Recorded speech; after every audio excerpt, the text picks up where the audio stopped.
Welcome to Movie World, where we review movies, shows, and everything that we love. Today, we are going to continue with this movie review series. We are going to review Scream 4. There are no spoilers in this movie review, so sit back, relax, and enjoy this movie review. It has been many years, and Sydney Prescott has written a book to get over all of the traumatic events she has experienced. So she returns back to Woodsboro for a book tour.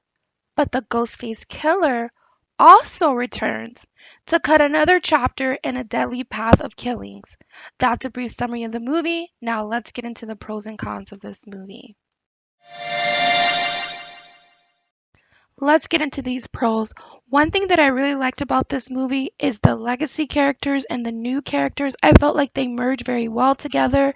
It didn't feel forced, it felt organic. Personally, I feel like when you're going to bring in new characters, this is how you do it. I felt like the old characters complemented the new characters in a way that you kind of started to really like some of the new characters, like Kirby. The second pro is the final scenes. This is where this movie comes alive. This is what I was asking for in Scream 2 and Scream 3. Bring us something a little bit different, and they definitely delivered with the final scenes of this movie. It's not only the way that it ended, but the delivery of it is what I really appreciated. The acting ability and just the overall drama of the ending of it, this was a step up from 2 and 3, and I definitely appreciate it.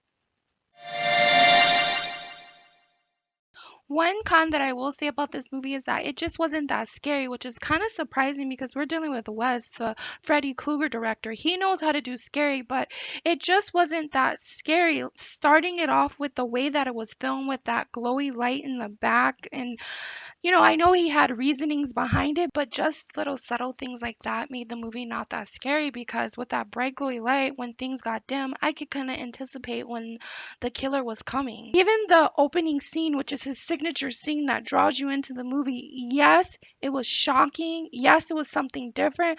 But when we finally got to the opening killing scene, like even that wasn't scary. It was a little lackluster. It was a recycle from another Scream movie.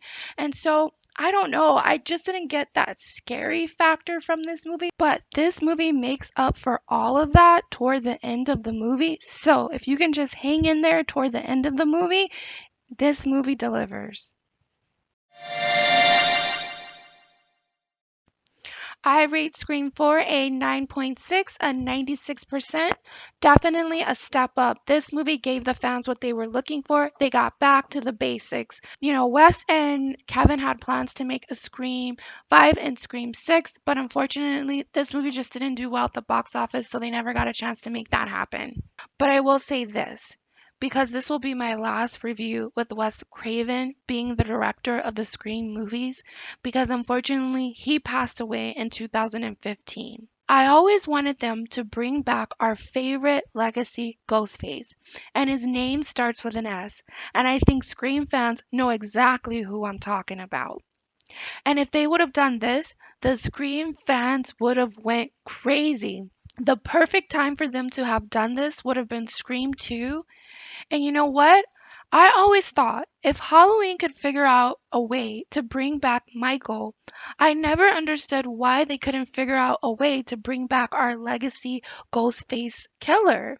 You never know what can happen in the future, but I always wanted them to be the ones to do it because they were the originators of this Ghostface. Wes and Kevin can be proud of their final piece of work that they put together with Scream 4. It is definitely a great addition to the franchise. Thank you so much for watching and supporting the channel. Have a movie magic day and take care.